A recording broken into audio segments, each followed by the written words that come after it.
ગત તારીખ 13 ડિસેમ્બરના રોજ જામનગર સિટી એ ડિવિઝન પોલીસ સ્ટેશનમાં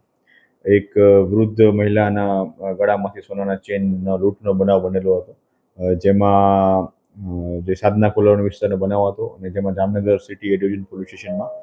ભારતીય ન્યાય સંહિતાની કલમ 309(6), 351(3) અને 54 મુજબનો ગુનો દાખલ કરવામાં આવેલો હતો. આ બનાવના અનુસંધાને જામનગર સિટી એ ડિવિઝન પોલીસ સ્ટેશનના સર્વેલન્સના સ્ટાફ દ્વારા ટેકનિકલ ઇન્ટેલિજન્સ અને હ્યુમન ઇન્ટેલિજન્સની મદદથી આ ગુનો ડિટેક્ટ કરવા માટેની કવાયત હાથ ધરવામાં આવેલી હતી. જેના અનુસંધાને જે પોલીસ હેડ કોન્સ્ટેબલ વિપુલ જગદીશભાઈ સોનગરા, મહેશભાઈ તુડાભાઈ મોરી અને પીસી રાજેન્દ્રસિંહ ડોડિયા, હરપાલસિંહ પરમાર, આ લોકોને અલગ એક બાતમી મળી હતી અને સાથે સાથે ટેકનિકલ એનાલિસિસ કરતા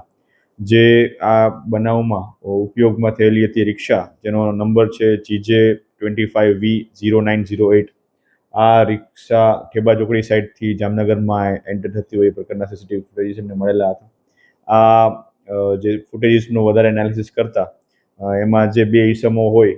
એમાં જણાતા હોય કે બે ઈસમો દ્વારા આ રિક્ષામાં આવેલા હતા અને એ બંને ઈસમોનું ત્યારબાદ તપાસ કરાવતા જે બંને આરોપી જે છે, જેના બંનેના નામ છે અતુલ દિલીપભાઈ રાજકોટિયા, જે પોરબંદરના છે, અને કરણ ઉર્ફે ગઠિયો હિંમતભાઈ સોલંકી, એ પણ પોરબંદરના છે. આ બંને આરોપીઓને એએસઆઈ નરેન્દ્રસિંહ કુમારસિંહ ઝાલા દ્વારા અરેસ્ટ કરવામાં આવેલા છે અને જે મુદ્દામાલ ગયેલો હતો સોનાનો ચેન, એ તેમજ રિક્ષા સાથે કુલ મળીને આશરે 3,05,010 રૂપિયા મુજબના મુદ્દામાલ કબજે કરવામાં આવેલો છે. આ બંને આરોપીઓને હાલ પોલીસ કસ્ટડીમાં લઈ અને આગળના પોલીસ રિમાન્ડ માટેની કાર્યવાહી હાથ ધરવામાં આવેલી છે. અને આ સિવાય, આ બનાવ સિવાય અગાઉ આ પ્રકારનો કોઈ બનાવને અંજામ એમણે આપેલો છે કે કેમ, અથવા તો અન્ય કોઈ ગુનાહિત ઇતિહાસ એમની છે કે કેમ, તે બાબતની તપાસ હાલ ચાલુ છે.